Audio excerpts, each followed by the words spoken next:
Halo, kita sambung lagi dengan norm reference score. Apa yang dilakukan dalam norm reference score adalah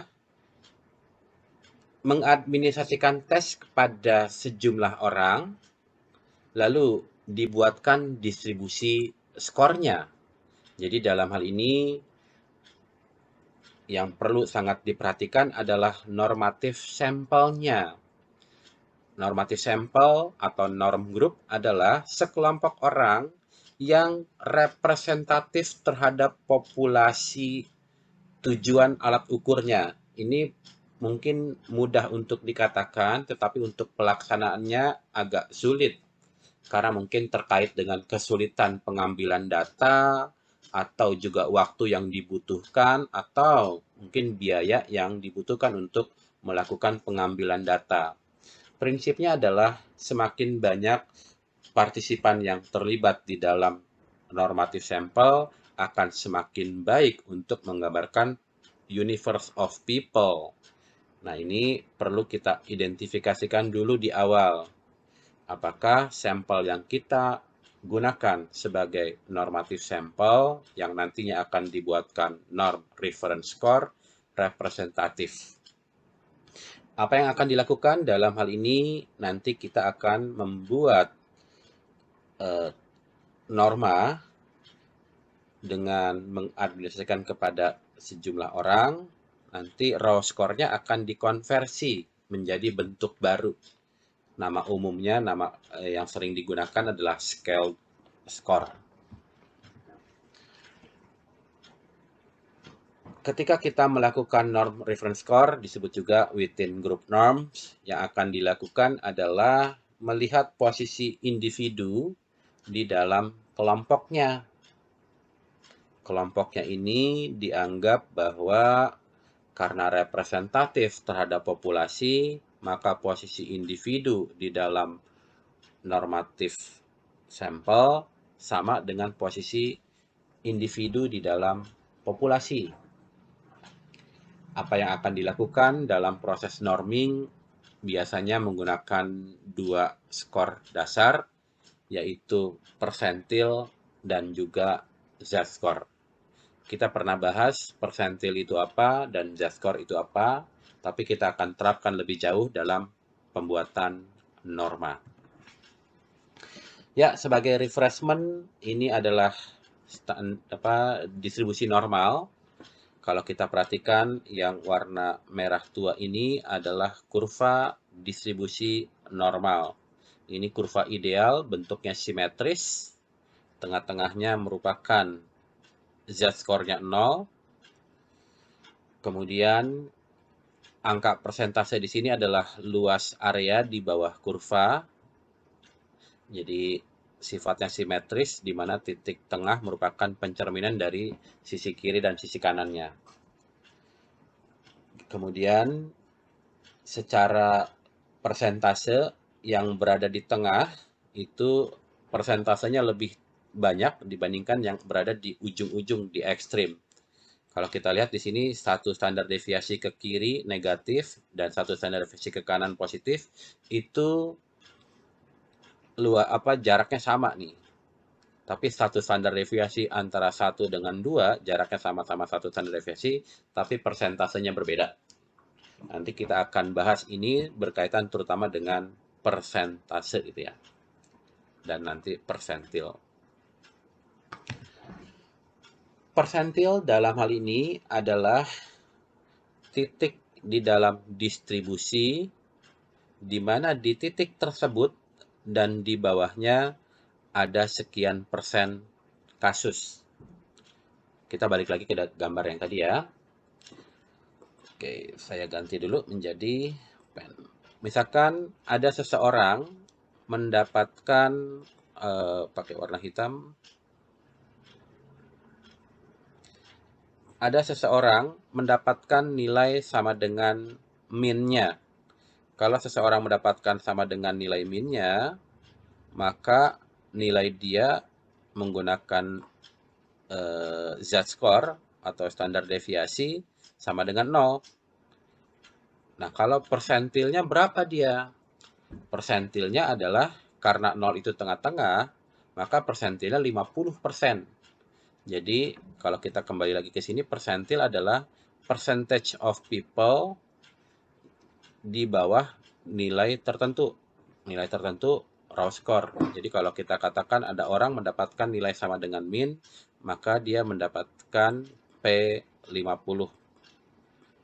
Ya, ini sama dengan min, tetapi kalau persentil itu yang di tengah-tengah itu sebetulnya median. Kalau ini kan karena dianggap distribusinya simetris unimodal ya. Kemudian kalau mendapatkan satu standar deviasi, maka persentilnya berapa? Persentilnya adalah 50 plus 34. Jadi kalau ada orang mendapatkan di skor ini, maka persentilnya adalah persentil 84,13. Dapatnya dari mana? Dapatnya adalah bahwa dengan definisi tadi, persentil adalah titik di dalam distribusi tersebut, di mana di titik tersebut dan di bawahnya. Kalau dalam garis bilangan, di bawah itu maksudnya di sebelah kiri. Jadi, semakin besar angka persentilnya, semakin tinggi skornya, dan sebaliknya. Persentil sangat mudah untuk dihitung. Kita menganggap bahwa urutannya dari 0 sampai 100. Sehingga dengan demikian, mungkin akan juga dapat diterapkan kepada banyak bentuk distribusi, baik distribusinya seperti ini, normal ataupun tidak normal, skewed atau kurtosisnya tidak mendekati distribusi normal. Kemudian ada masalah sebetulnya dengan persentil nih, terkait dengan masalah di ujung distribusi dan di tengah distribusi. Apa masalahnya? Dengan jarak yang sama, tadi kita sudah bahas, dengan jarak yang sama, kalau di tengah itu persentasenya banyak. Tapi dengan jarak yang sama, persentasenya kalau di antara minus 2 sampai minus 3 atau plus 2 sampai plus 3 itu cuma 2,14%. Sementara di tengah itu 34,13%. Jadi ini masalah di dalam persentil, di mana unit pengukurannya tidak sama dalam satuan skor. Tapi kalau dalam satuan persentase sama. Jadi karena kita berasal awalnya dari raw score itu yang kontinum horizontal, maka unitnya tidak sama ketika dikonversi ke persentase, ke persentil.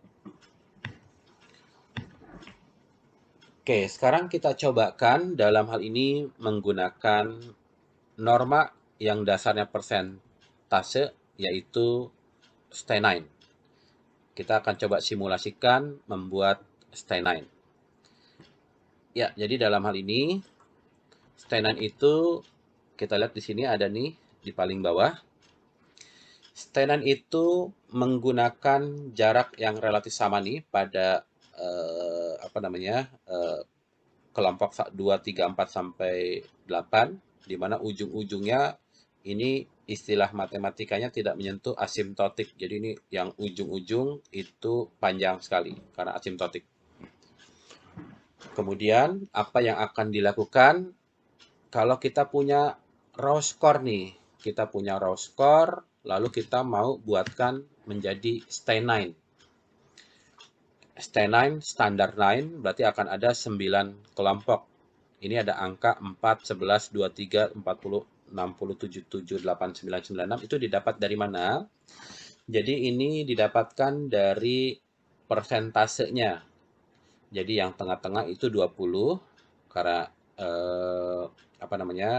ganjil jumlahnya 9, 9. Lalu yang tengah-tengah 20, sisanya ke kiri dan ke kanannya itu gradual besarannya sama. 17, 17, 12, 12, 77, dan 4% sisanya. Nah, yang akan dilakukan dalam Stein adalah kita membuatkan tabel norma. Tabel normanya ada 9 kelompok skor. Nah, permasalahannya kita mau cari tahu nih, ini skornya dari berapa sampai berapa untuk setiap kelompok skor yang ada. Oke, kita cobakan dengan data simulasi. Kita coba. Oke ya, data latihan normal. Oke, ini datanya. Ini adalah nomor partisipan. Ini adalah raw score-nya. Kita akan buatkan menjadi Steinine. Apa yang akan dilakukan? Yang dilakukan adalah kita tentukan dulu nih, berdasarkan angka ini, kita perlu cari tahu nih Steinine-nya. Steinine-nya adalah Steinine ke-1 itu batasan skornya berapa nih? Steinine kedua batasannya berapa? 3. Dan seterusnya sampai 9. Ya, persentasenya angka ini nih. 4, 7. Jadi di sini 4%. Kelompok 1 dan 2 kalau di total 7, 4 tambah 7 jadinya 11. Lalu 11 tambah 7, 11 tambah 7, 11 tambah 12, 23, 23 tambah 3, dan seterusnya. Jadi sifatnya kumulatif. Kumulatif itu dimulai dari kiri, dari yang paling kecil. Ya, kita coba dari data ini teknikal ya, analyze, dari statistik frequencies, kemudian masukkan raw score, kemudian statistik, persentil, masukkan angkanya 4, add, lalu 11, add, lalu 23, add, 40, 60, 60, 77, 89, 96, 77, 89, 96. Lalu klik continue. Oke. Ya, ini outputnya. Jadi yang akan kita lakukan dalam hal ini adalah membuat tabel normanya. Jadi dalam persentil. Jadi persentil sampai ke 4 batasannya 25. Ini sampai 35, maaf. Ini 35,84. Jadi yang akan dilakukan untuk Steinine pertama 4 adalah kita lihat dulu di sini. Misalkan alat ukur ini misalkan bentuknya adalah soal bentuk pilihan ganda. Pilihan ganda skornya dari katakanlah ada 80 soal. 80 soal, paling tinggi 76, paling rendah 32. Karena 80 soal, maka sebetulnya kita harus menyiapkan nih tabel normanya. Kalau 80 soal, maka skor paling rendah itu sebetulnya bukan 32, tetapi dalam hal ini skor paling rendahnya adalah 0 ketika menjawab salah semuanya. Jadi di sini dari 0 sampai tadi persentil keempat adalah 35,84. Kita bulatkan 36 sampai 36. Ini 37 sampai 41,62, 42, dan seterusnya dikerjakan. Nah, tapi tabel norma ini ingat harus memuat semua kemungkinan skor. Soal ujiannya ada 80. Jadi di sini 80 nih. 80, lalu kita lihat di sini dipindahkan istilahnya. Di sini sampai 74 untuk Steinine ke ini 96, 74. 96 itu atasnya dari Steinine ke-8. Jadi kalau di sini 74, di sini 74, maka di sini 75 gitu ya. Sisanya silahkan adjust sendiri. Oke. Nah, nanti interpretasinya seperti apa? Jadi kalau misalkan kita mendapatkan orang ini mendapatkan skornya 38. 38 dia ada di ini ya, Steinine kedua. Jadi kita katakan bahwa skor 38 ekivalen dengan Steinine kedua. Lalu gimana caranya berikutnya? Ya, kita masih paham juga bahwa stainan itu berarti ada 9 kelompok skor. Dia ada di urutan stainan kedua dari 9 total stainan. Jadi dikembalikan ke scale skor yang digunakan dalam hal ini stainan. Oke, ini yang lebih umum digunakan dalam penggunaan norma menggunakan Z-score. Apa itu Z-score? Ya, kalau secara rumus, Z-score adalah skor dari seseorang, ini individual score, dikurangi dengan average-nya, dibagi dengan standar deviasi dari datanya. Apa yang bisa diketahui dari Z-score adalah exact location dari suatu skor di dalam distribusi, di mana ketika kita mengkonversi raw score menjadi Z-score, itu ada dua hal yang akan menunjukkan posisinya. Yang pertama, nilainya, sign-nya itu sebagai positif atau negatif. Positif kalau nilainya itu nanti sebetulnya raw score di atas average. Negatif itu menunjukkan nilainya raw score-nya di bawah average. Kemudian number-nya, besarannya. Jadi nilai Z-score-nya itu katakanlah ini hasilnya plus 1. Nah, kalau plus 1 artinya skor tersebut, raw score-nya 1 standar deviasi, karena plus berarti di atas min-nya. Jadi sebetulnya Z-score sendiri sudah merupakan norma karena menunjukkan posisi suatu skor, posisi skor yang diperoleh oleh individu di dalam distribusinya. Positif negatif menunjukkan di atas atau di bawah min, besaran nilainya menunjukkan berapa jauh dari min dalam satuan standar deviasi. Nah, permasalahannya adalah adanya nilai positif negatif dan nilai desimal.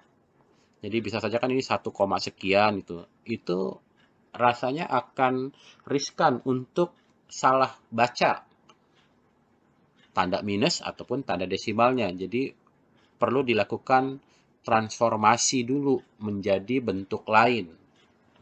Nah, sebelum kita melakukan transformasi menjadi linear atau non-linear, kita perlu melakukan dulu nih uji normalitas data. Apa itu transformasi linear atau non-linear?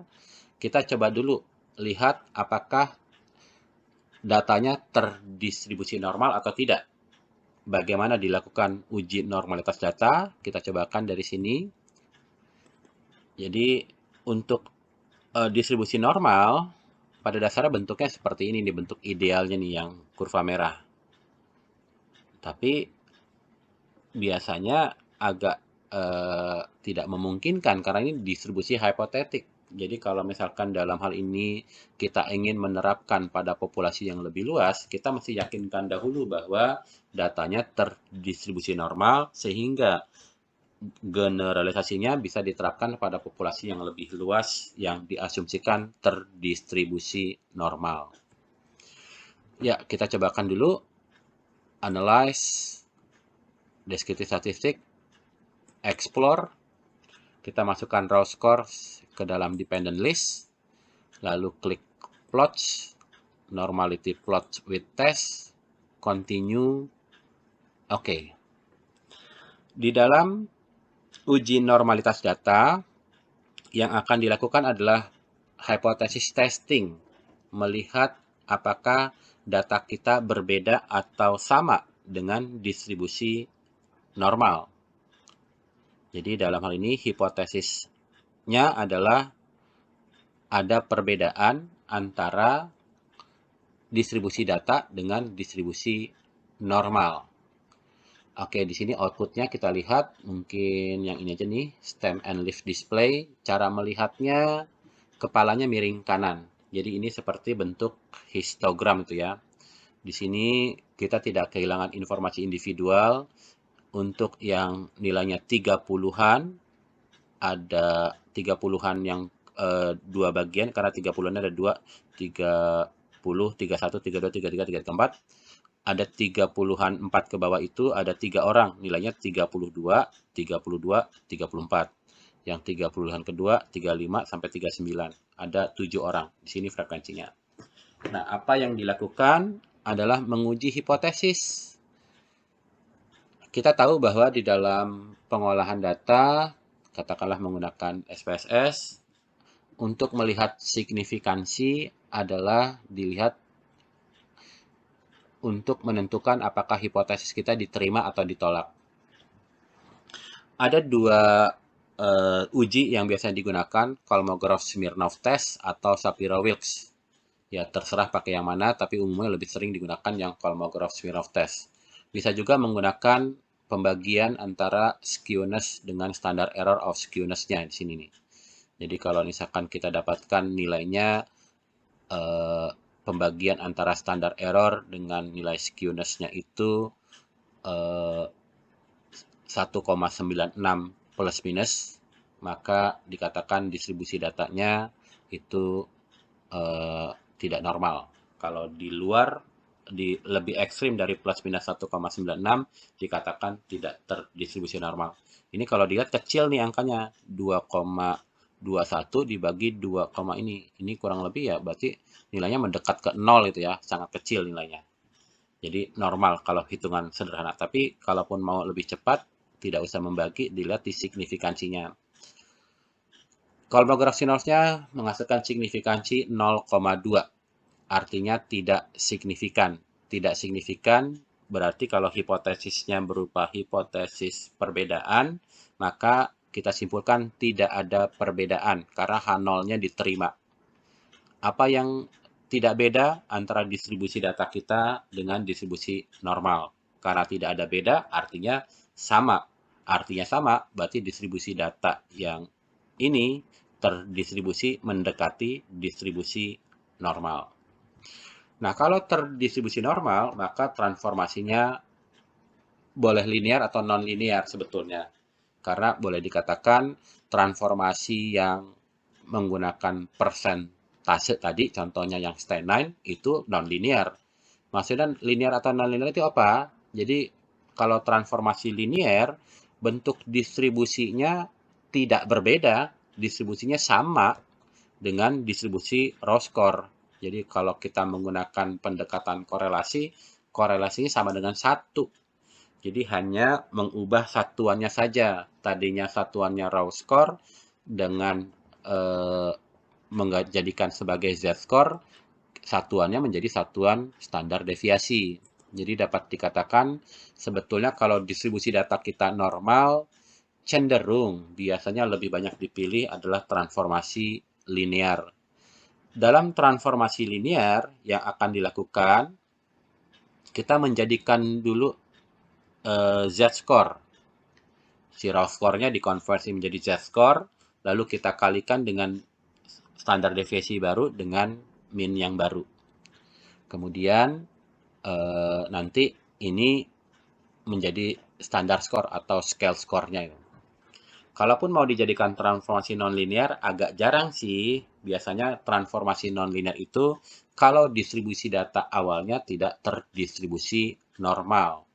Jadi nantinya karena transformasinya nonlinear, maka bentuknya berbeda dengan distribusi raw score awal.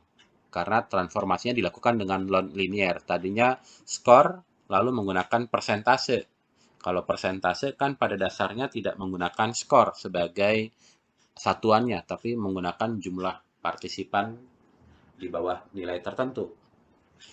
Nah, karena dalam hal ini yang ingin lebih banyak dihasilkan adalah bentuk distribusi normal, cenderung kalau didapatkan hasil distribusi data yang tidak normal itu sekali lagi adalah hasil Kolmogorov-Smirnov test atau Shapiro-Wilks-nya signifikan, maka diusahakan dulu dengan normalize,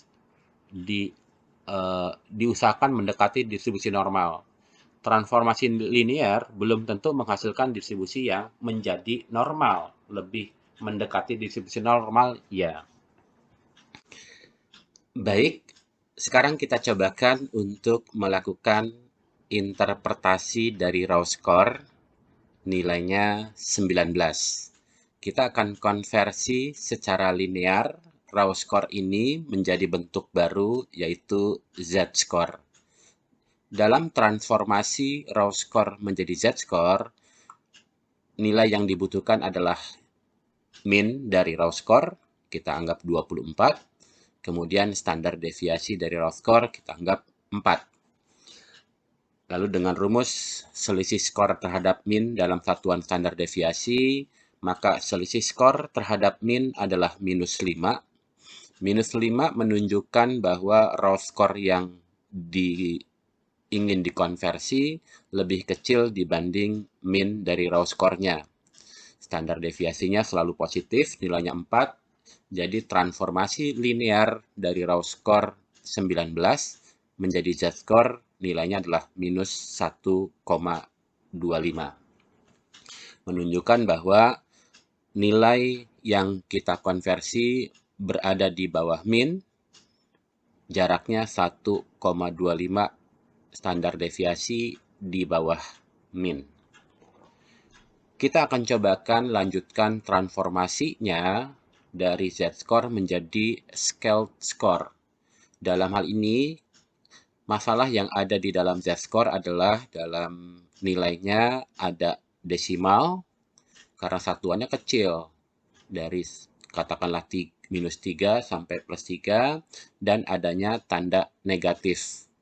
Bagi orang-orang tertentu yang tidak terlalu tidak teliti, adanya tanda negatif atau desimal kadang tidak terbaca, sehingga nanti nilainya menjadi berbeda dengan yang seharusnya. Kita akan cobakan konversi z-score ini menjadi scaled score dengan min baru dan standar deviasi yang baru. Kita pilihkan dengan dua nilai yang berbeda. Caranya nanti, standar skor yang baru kita hitung dengan mengalihkan z-score dengan standar deviasi yang baru. Lalu hasilnya ditambahkan dengan min yang baru. Kita menggunakan 3 sebagai standar deviasi dan juga 10. Jadi kita akan buat 2 new standard score. Kemudian standar deviasi 3 biasanya pasangannya minnya adalah 10. Untuk yang standar deviasinya 10, minnya 50. Untuk yang min sama dengan 50 dan standar deviasi 10, umumnya disebut sebagai T-scale. T-scale. Kita akan konversi, new standard score-nya adalah dimasukkan nilai z-score-nya minus 1,25 dikalikan dengan standar deviasinya 3 ditambahkan dengan min barunya 10, sama dengan yang min 50 dan standar deviasi 10, lalu dapatkan hasilnya adalah 6,25 untuk yang minnya 10 standar deviasi 3. Ya, sebetulnya ketika kita mengkonversi z-score menjadi new standard score, permasalahan desimal belum tentu hilang.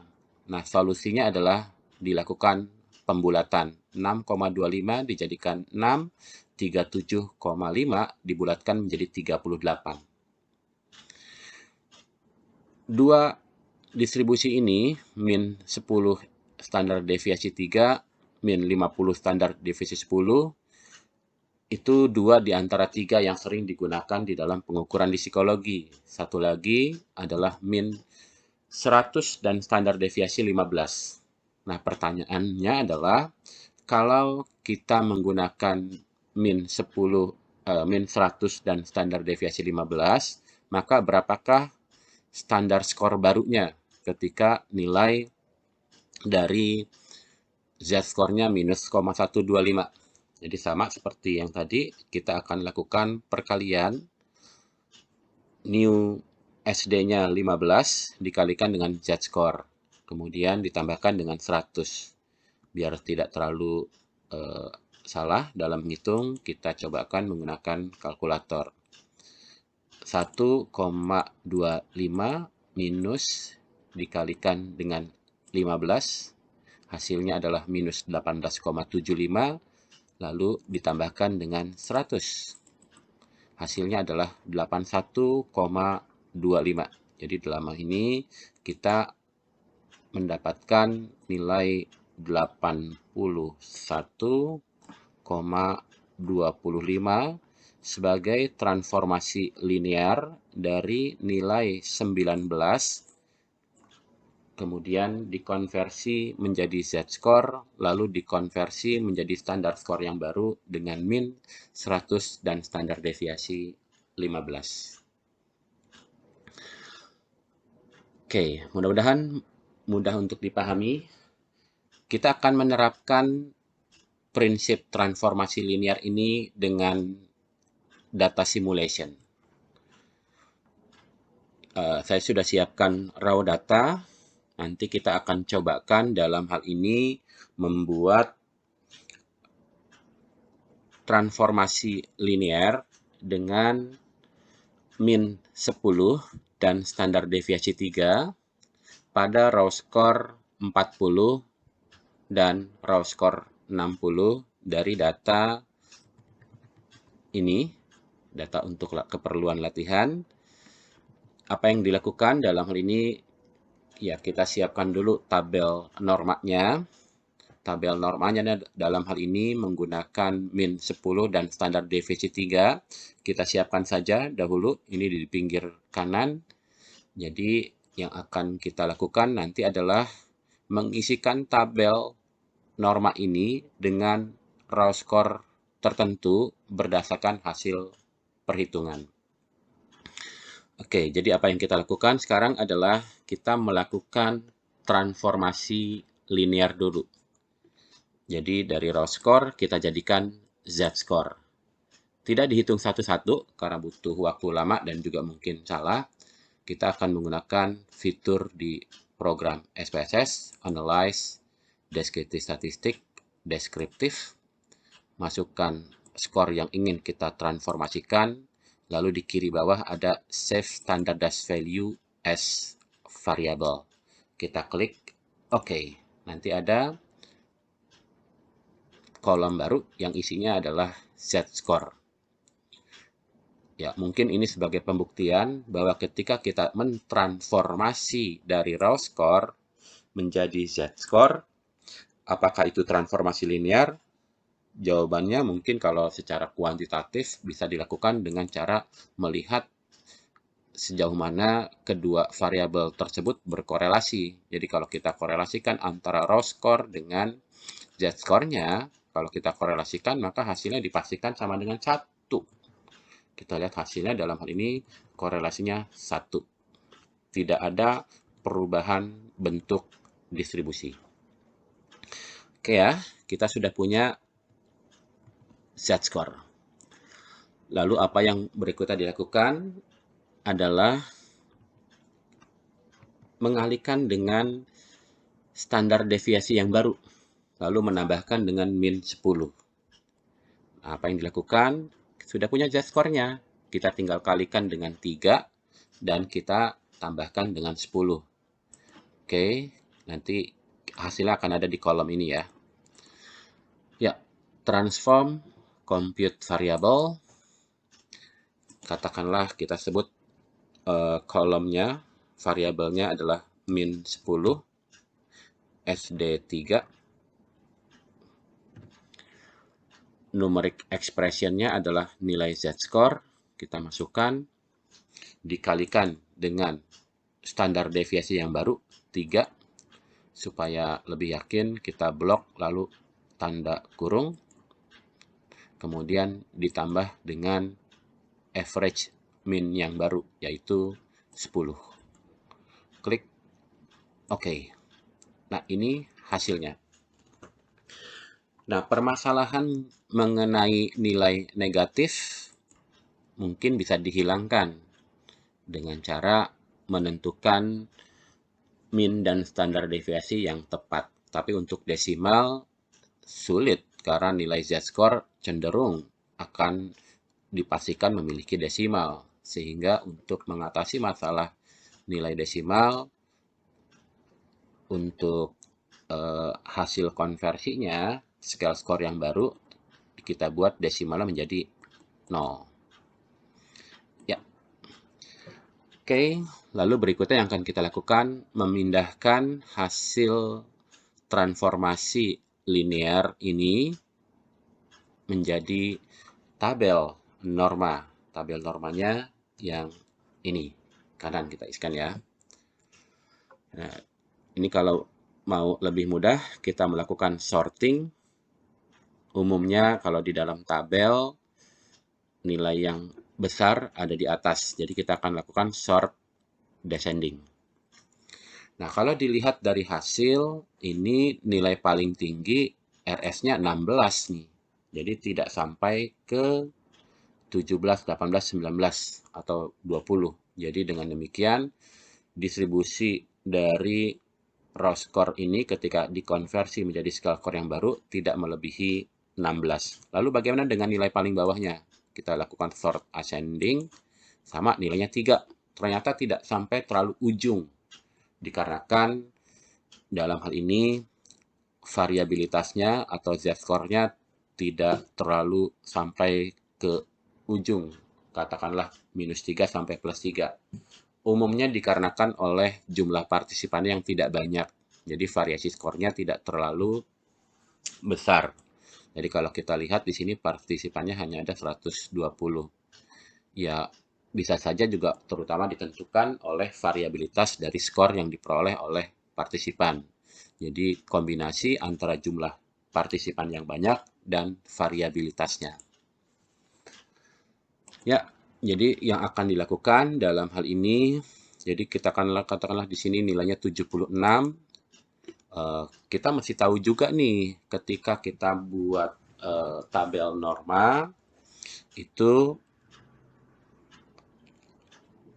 apa yang mesti kita lakukan untuk mengetahui sebetulnya nilai paling tinggi 76.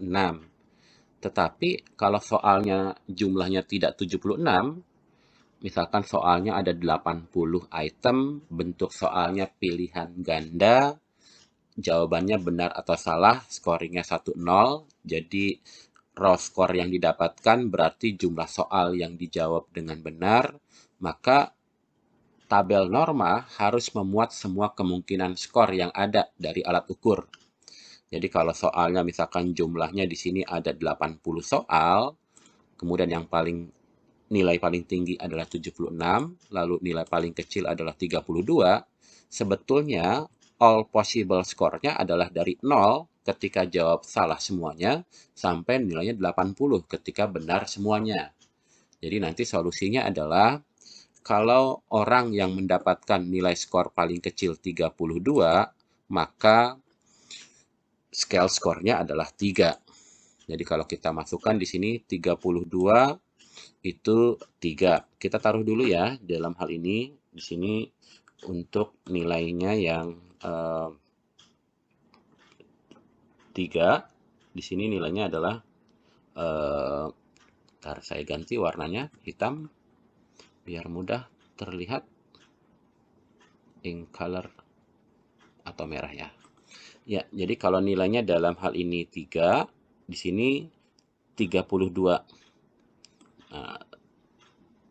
Nah, kita nggak tahu nih nilai 33 ada di nilai 3 atau masuk ke 4. Karena tidak ada nilai 33 dalam hal ini. Nah, solusinya apa yang mesti dilakukan? Kita melakukan interpolasi.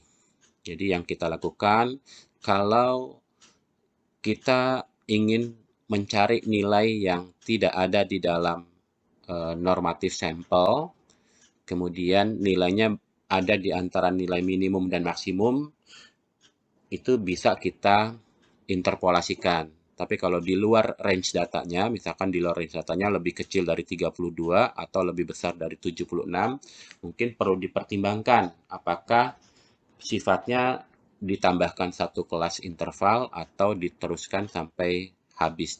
Umumnya adalah ditambahkan satu kelas interval. Jadi kalau ini 32 sama dengan 3, apakah dalam hal ini kita bisa tuliskan dari 0 sampai 31 ada di kelas interval di bawah skor paling kecil, nilai minimumnya 32 tersebut. Ya, kita akan cobakan untuk mentransformasi dari raw score 40 dan raw score 60. Kita cari raw score 40, dalam hal ini nilainya 5. Nah, 5 ini ternyata tidak hanya 40, tapi juga dalam hal ini 38, 39, 40. Jadi, untuk raw score 40 itu ada di scale score 5 di sini nih, 40. Jadi, kalau berdasarkan perhitungan, ini dari 38 sampai 40. Sampai 40 gitu ya. Iya. Kemudian untuk 60, kita lihat 60 agak di bawah. Dia mendapatkan scale score-nya 11. Tapi 11 itu juga dari 60, 61, oh 59 juga ikut. Kita lihat 58 ikut juga. Oh 58 juga ikut juga. 58, 59, 60. Jadi untuk scale score 11 yang ini dari 58 sampai 61. 61. Oke, sekarang kita coba interpretasikan skornya. Jadi, kalau raw score 40, saya ganti warnanya dulu biar lebih jelas, kuning.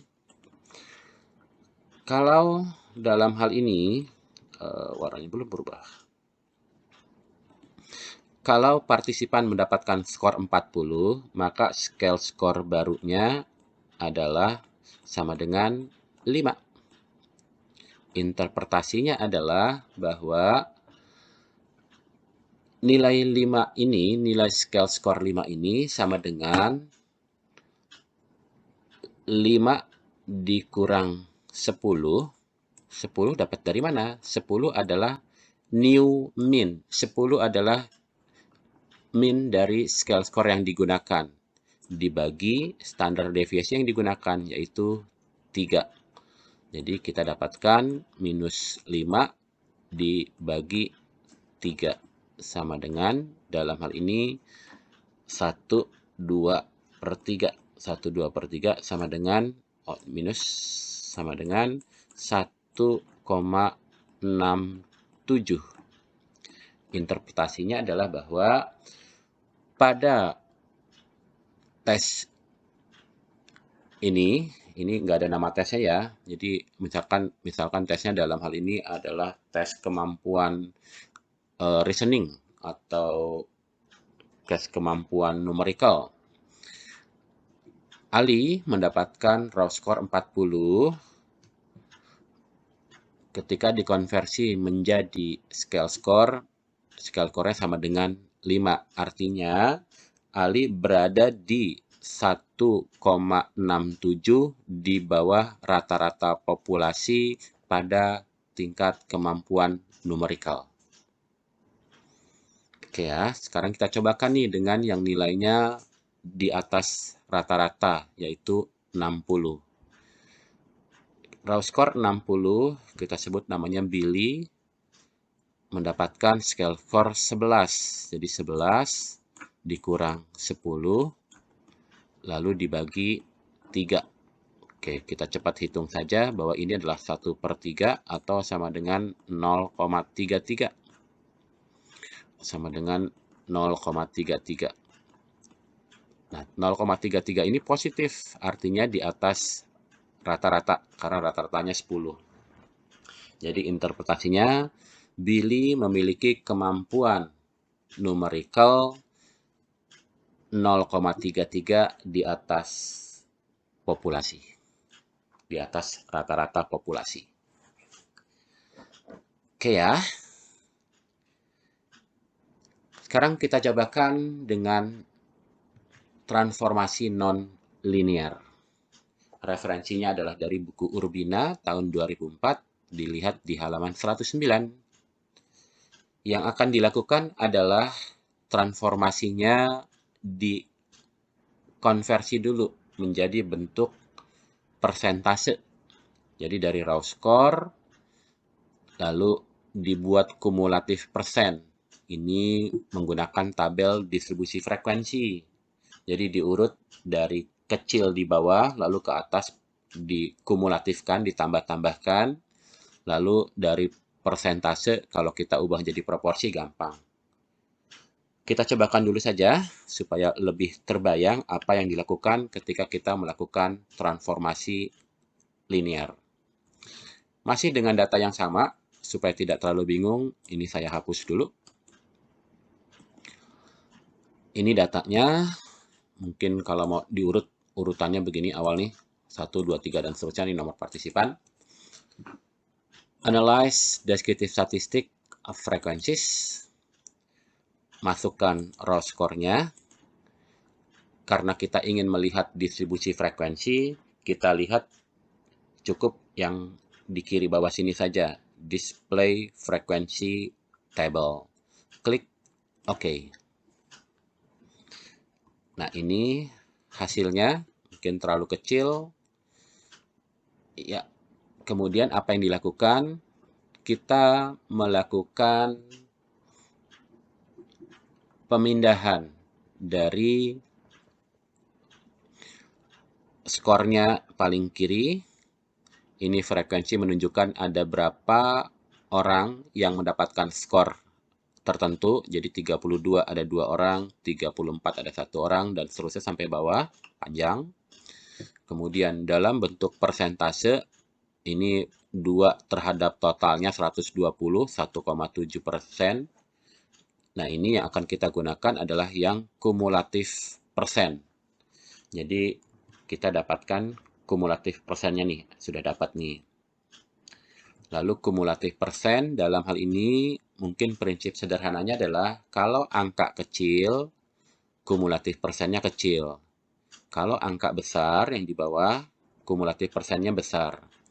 Jadi kumulatif persen sebetulnya adalah nilai persentil, di mana di titik tertentu, di skor tertentu, di bawah skor tertentu, misalkan di bawah 45, ada 15,8% partisipan yang mendapatkan nilai 45 dan ke bawahnya.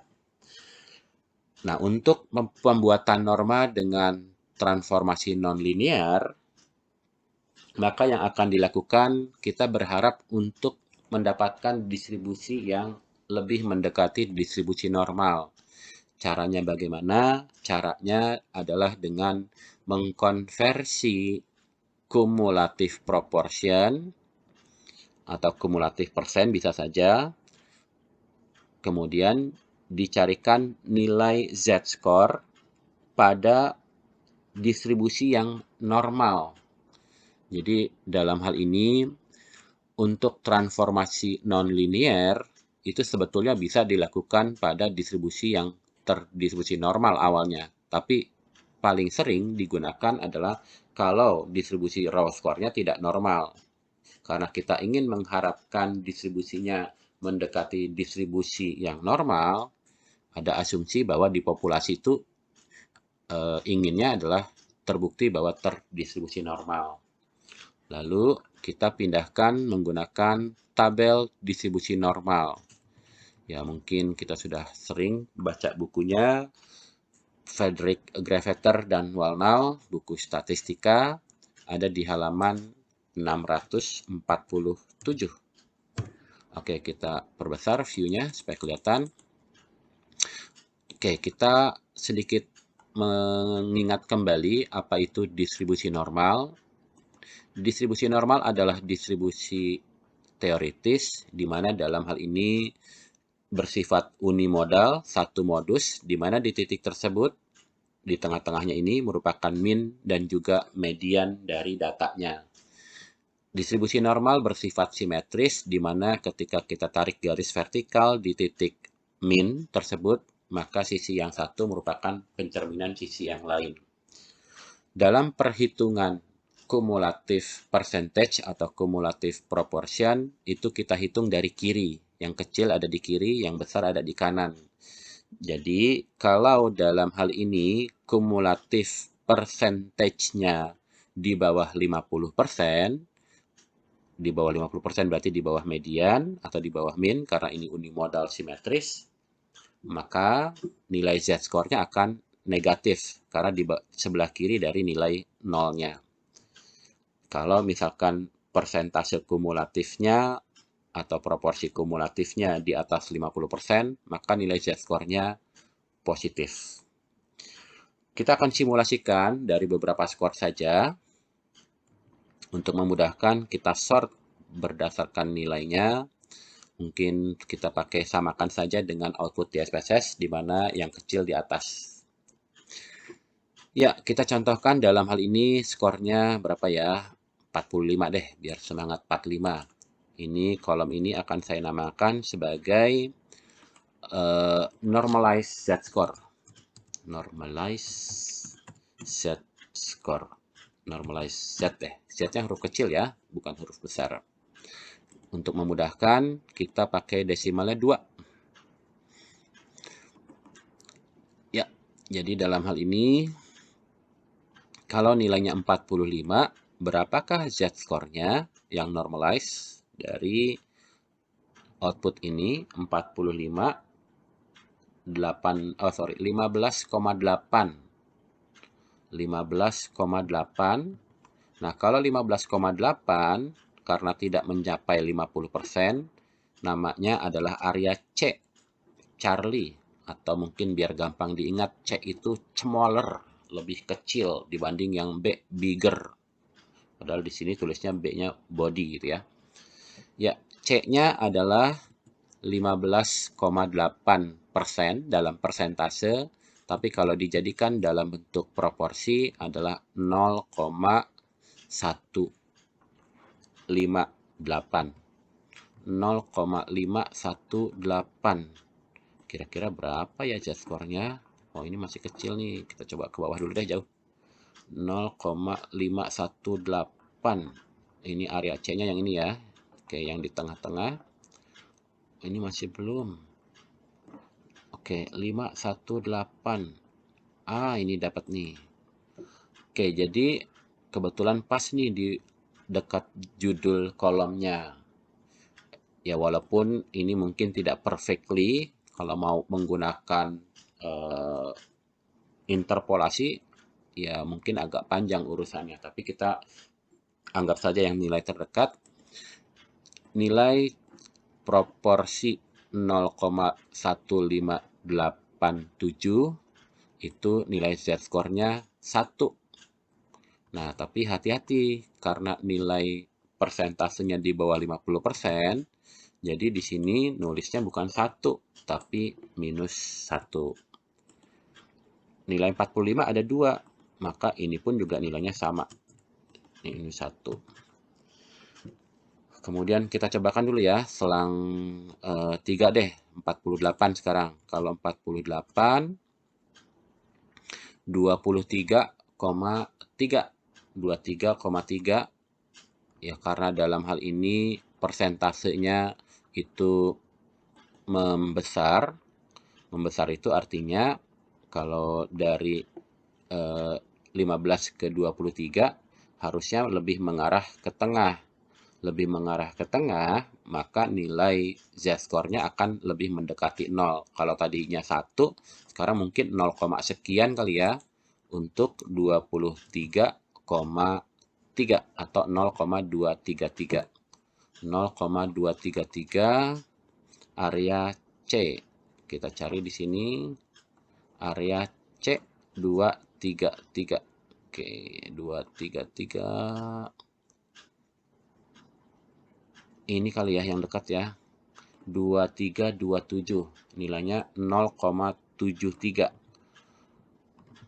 0,73. 0,73.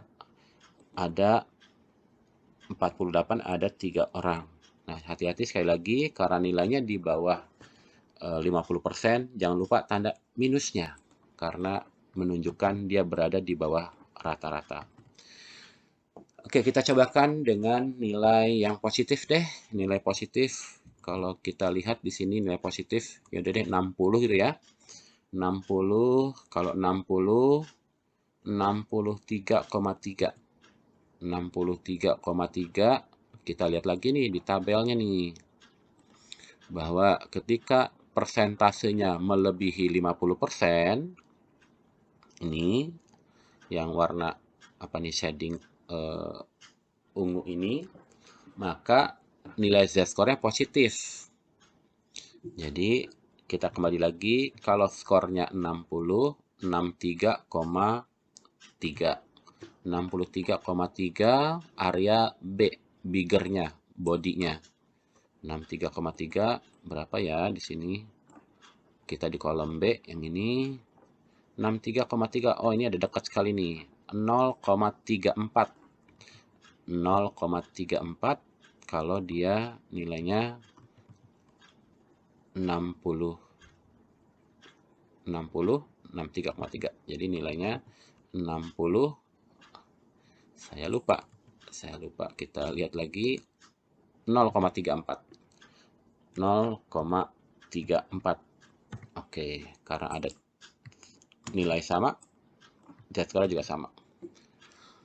Oke, dan seterusnya. Jadi setiap skor kita lakukan. Mungkin kalau dikatakan apakah ada cara cepatnya, jawabannya mungkin masih manual kali ya. Silakan kalau mau membuat formula sendiri, tapi ini mungkin akan melelahkan kalau variasi skornya sangat banyak.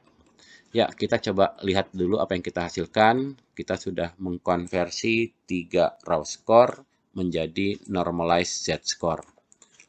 Nah, pertanyaan berikutnya, apa yang kita lakukan nih? Yang kita lakukan dalam hal ini sebetulnya bebas sih. Bisa ditransformasi menjadi other standard score system. Jadi balik lagi ke yang tadi, ke slide sebelumnya. Terserah ini mau dikalikan berapa nih, mau menggunakan min 10 SD3 atau 50 tuh, dan seterusnya. Jadi dalam hal ini dikembalikan ke pembuat tes inginnya berapa. Tetapi yang perlu diingat bahwa mesti disebutkan bahwa prosesnya ini menggunakan nonlinear transformation untuk menormalisasi distribusi data raw score yang awalnya tidak terdistribusi normal. Oke. Nah, kadang-kadang buat orang umum yang akan disampaikan oleh penyusun tes itu mungkin tidak terlalu dipahami. Kadang-kadang orang umum inginnya, jadi nilai saya tinggi, sedang, atau rendah. Jadi ingin dikategorisasikan lebih sederhana dibanding menjelaskan nilainya 1,7 standar deviasi di atas min.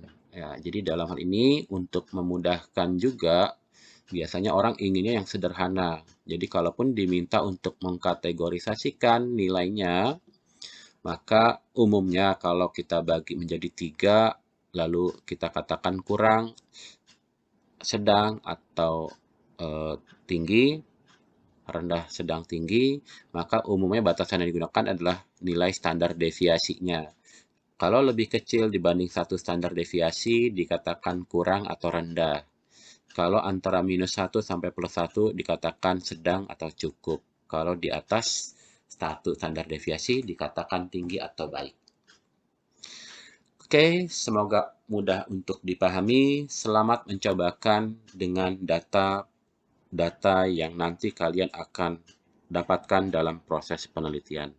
Terima kasih, semoga sukses.